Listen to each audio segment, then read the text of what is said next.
I think there has to be a level of transparency with what the agencies are looking to do and what we can or can't do. I think one of the things I've been really impressed with at Tyler is we don't sell future functionality that doesn't exist. We try and be very direct and say, look, here's your use case. Here's how we can solve that.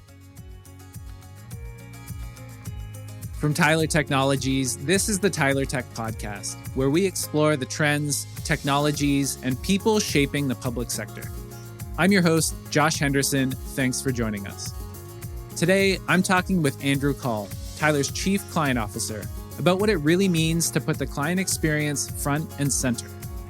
We'll explore how trust, transparency, and responsiveness are shaping public sector expectations and how agencies can elevate service at every level. Let's dive right into the conversation.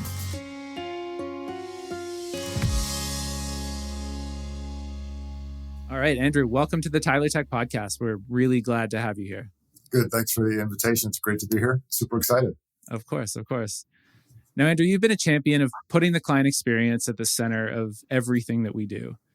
And in the public sector, that's a powerful concept because it applies not just to agencies as our clients, but also to the experience those agencies create for the people they serve.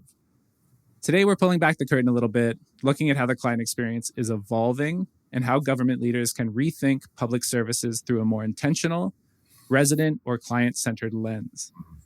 But let's start with a little bit about you. Can you share a bit about your background and what drew you to focus so deeply on the client experience throughout your career? Sure.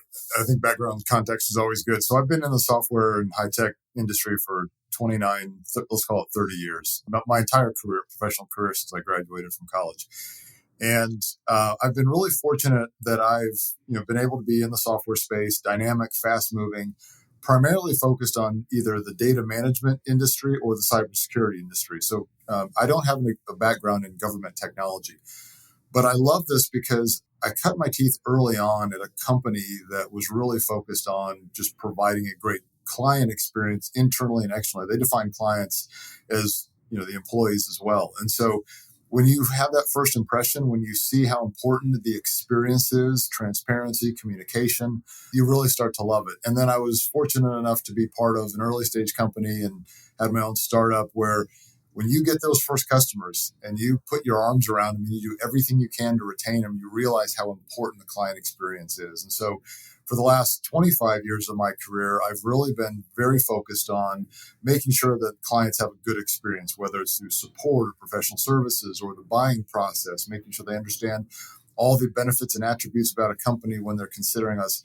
That's just what I love. And I was drawn to that very early on and then just made it my practice over the last 25 years. That's great. Such a wide breadth of experience that you bring to us at Tyler. We're so lucky to have you here.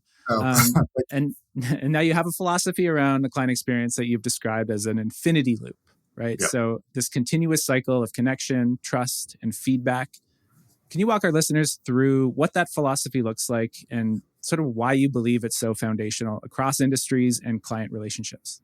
Yeah. And this is something that I've honed over the years. A lot of people think of, client relationships as a circle, and there's nothing wrong with that. But the thing about a perfect circle is that there's absolute symmetry through every stage.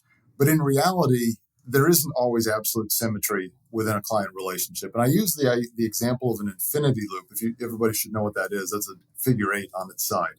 And I like this because it shows more of the ebbs and flows and the up momentum and the down momentum that can happen in certain parts. And so if you were to start with the infinity loop and you're diagramming the elements, starting on the left, it really begins with the products that you build. So the engineering team, for example, in the software world. And then it moves to how you market those products. Who are you selling to? What are the attributes you want to share? Then goes to the selling. Once you've got that client on board, then you've got to do the implementation work, the support work, and the client success, which is really just the new term du jour for account management.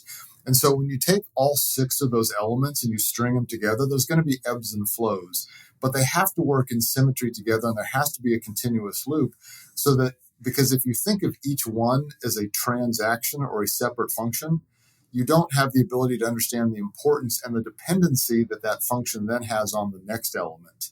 And so for me, I've realized, again, having been part of startup organizations, when you realize that you don't have good feedback from the implementation to the account management back into the engineering team, you're not going to be able to build products that the clients want. You're not going to think about things from a usability standpoint. If you don't think about how you want to then market the product, it's not just the features and functionalities, it's the downstream experience they're going to have when you support and sell and manage that relationship. And so that infinity loop is kind of the customer continuum, or the client continuum, as I like to refer to it. That's really great. And now, the client experience is often seen as sort of a private sector focus. But the principles you're talking about really, they do transcend industries, right? So in your view, why are trust, connection, and responsiveness just as critical, maybe even more critical in the public sector? Well, it's interesting because when I first started this part of my career and started focusing on it, it was really about retaining those clients. You want the clients to trust you. You want them to have a good experience. And so it was about retaining the clients. Now we live in a world where everything is amplified. Everything is on social media. You can get instant reviews, whether it's a product review or it's a review on Yelp for a restaurant that you want to go to. Everything is highly, highly visible. And people are going to determine where they spend their time, where they spend their dollars, and who they're going to trust based on that visibility and that level of transparency. And so if you're not thinking about not only the products you're putting out in the market and how you're going to make money off that, if you're not thinking about the potential impact that can be had if you have a bad review, if you have a negative review, and the instantaneous decision-making that happens as a result of that, you're not going to be able to sustain things very long-term. And so from my perspective, the ability to react in this hyper-focused world where instantaneous results are not only expected, they're table stakes now. And so you have to be able to deliver an experience that not only meets expectations, but oftentimes exceeds expectations. Yeah, now let's stick with those expectations a little bit here. When you're thinking about the public sector today, what is it that stands out to you about how expectations around the client experience has changed or evolved over time, both for the agencies we work with and for the people that they serve? Yeah, I think part of it aligns to what I just mentioned a few minutes ago. I mean, we live in an era now where everything is publicized, everything is visible. The minute somebody has a negative experience, guess what happens? It goes up on TikTok, or it goes up on YouTube, or it's shared across any form of social media. And as a result, when we think about our private citizens, not just the agencies, but private citizens, they want an experience that's easy to engage with. And so we have to think not only about the agencies and what their needs are, but we have to think about their downstream clients as well. And so if you make it easy to engage with, if you think about product usability the right way, if you think about how transparent a transaction needs to be, it's not just with the agency, it's with the end citizen, because look, their lives are complicated, lives are busy, good, bad, or indifferent. A lot of government entities just don't have a reputation as being easy to work with. And if we can help those agencies eliminate those perceptions, then that's something that's very important to us. And so if we can do that through the right experience, through a positive experience, through a product that is easy to engage with and easy to use, that's of primary importance to us. Right. And now it's an interesting vantage point that you find yourself in because, the government agencies that Tyler serves, they are our clients. Right. And in turn, their clients are the public, right? Their residents or constituents. What advice would you offer to agency leaders who want to elevate the client experience, to serve their residents with more trust, ease, and intentionality? Yeah, I think this is with the growth in population, so many areas are growing. I think the agencies need to think not only about the challenges they're addressing today, but what is their population use case going to look like 5 or 10 years out? And I think if they can align their solutions they want to put in place to what things are going to look 5 or 10 years out. And look, there's census data that they can refer to. They can look at metrics and growth and understand, population increase, population decline. If they can get a handle on that, then I think that'll allow them to determine, okay, that's where we're going to be. Let's start building for that. We can solve problems that they've got today. Don't get me wrong. But I think when a real successful relationship between us and our clients is one based on us understanding where they want to go long term. Stay tuned. We'll be right back with more of the Tyler Tech Podcast.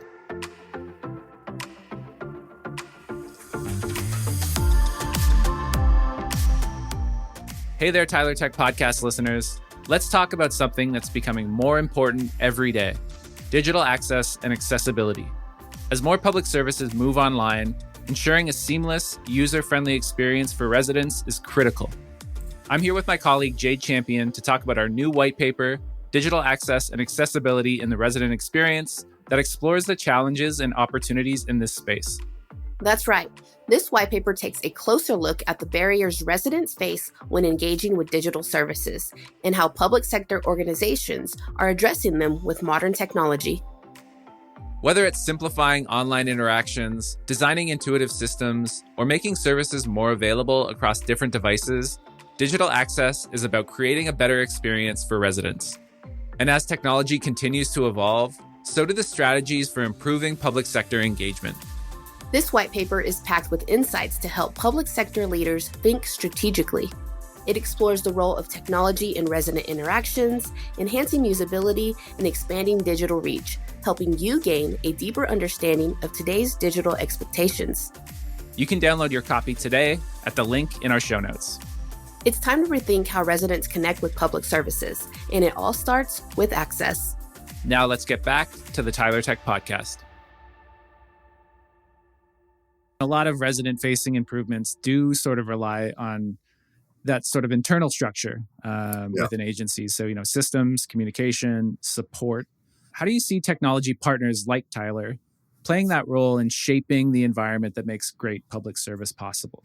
I think part of it is just there has to be a level of transparency, and I know that's an overused word these days, but I think there has to be a level of transparency with, what the agencies are looking to do and what we can or can't do. I think one of the things I've been really impressed with at Tyler is we don't sell future functionality that doesn't exist. We try and be very direct and say, look, here's your use case. Here's how we can solve that. And then I think in turn, if we can help the agencies be transparent with their users, I think that's incredibly important as well. So that's for me, that's something that's incredibly important. The other one would be accountability. This goes back to kind of the old mantra as you were growing up. You probably heard, do what you say you're going to do and then show it. And then when you do things well, give credit where credit's due. And when you don't do things well, be accountable for it. Mm-hmm. I know it sounds a little bit cliche, but those are two fundamental guiding principles that I think are so important to the way I like to operate, but I think the way Tyler operates with our clients as well. So as someone who's been instrumental in shaping the client experience, what would you say are some principles or lessons you've learned that public sector leaders might be able to apply in their own organizations? Approaching things is wanting to be a trusted partner. And again, another kind of cliche phrase, but people are going to spend their time, they're going to spend their dollars, they're going to trust their data with somebody that they trust. And that trust is built on relationships. I talked about that infinity loop, and part of trust is built through the continuum that happens with that. If we don't view things as just transactional, it's not, okay, we sold the product, now go implement it. Okay, we implemented it, now you're on your own.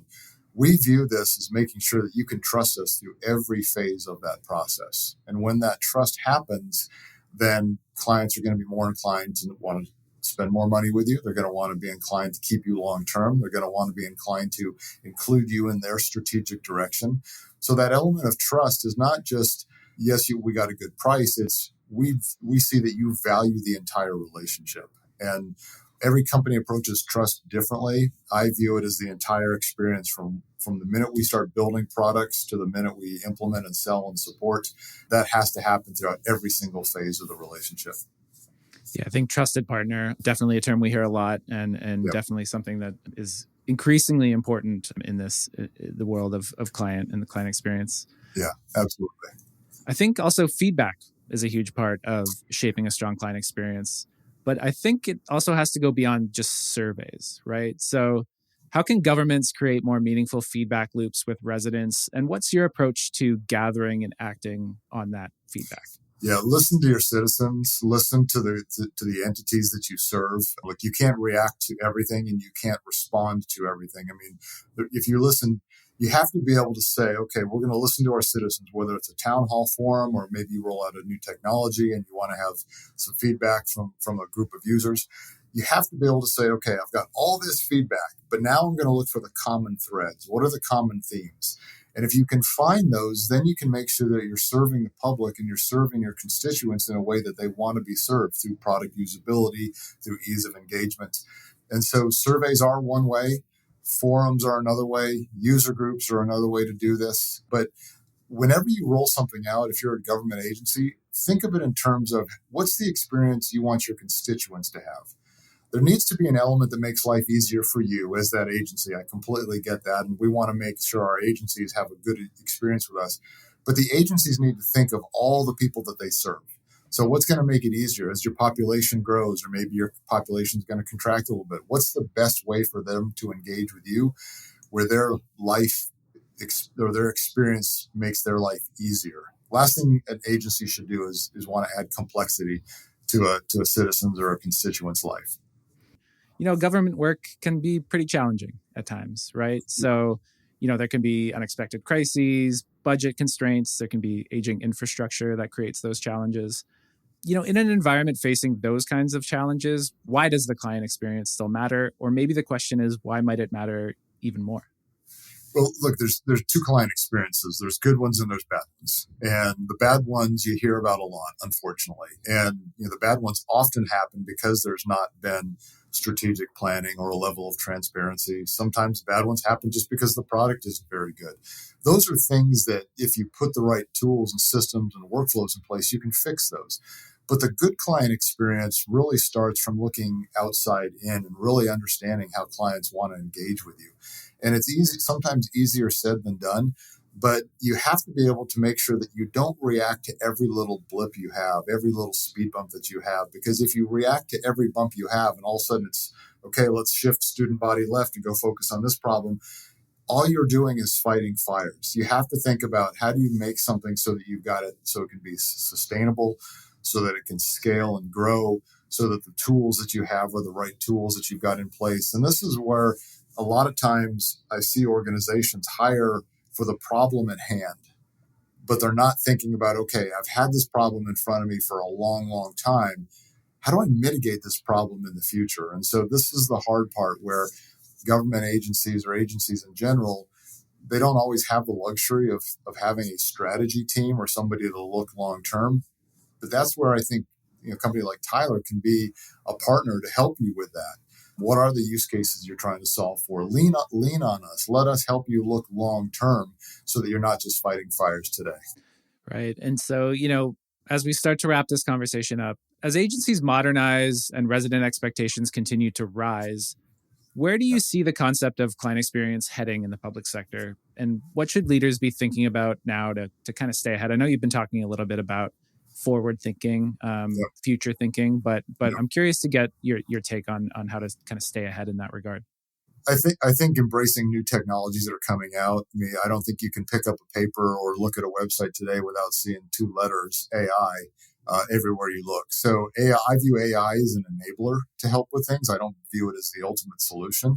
Like any new technology, there's going to be elements and massive benefit, positive elements and massive benefits that come from it. Mm-hmm. But I think if agencies can look and understand how technology can help make their life easier, not just the technology that Tyler sells, but for example, automation or artificial intelligence, think about how you can implement tool sets like that into your environment.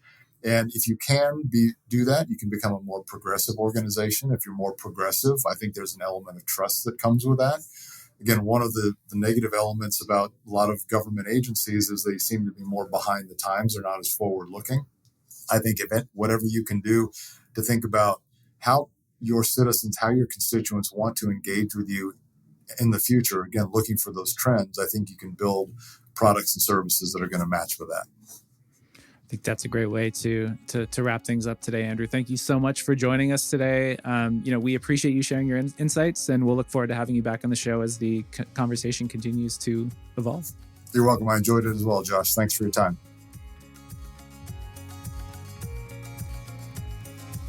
Thanks so much for joining us for this conversation with Tyler's Chief Client Officer, Andrew Kahl.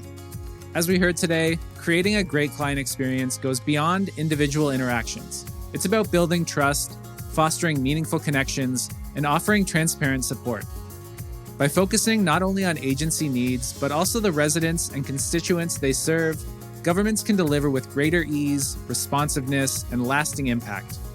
At Tyler, we're dedicated to helping agencies strengthen those connections and create positive experiences at every level. If you'd like to learn more about what we discussed today, check out the show notes for additional resources. And we'd love to hear your feedback. Fill out the survey linked in the show notes or reach out anytime at podcast@tylertech.com. Don't forget to subscribe, rate, and review so you won't miss what's ahead. For Tyler Technologies, I'm Josh Henderson. Thanks for listening to the Tyler Tech Podcast.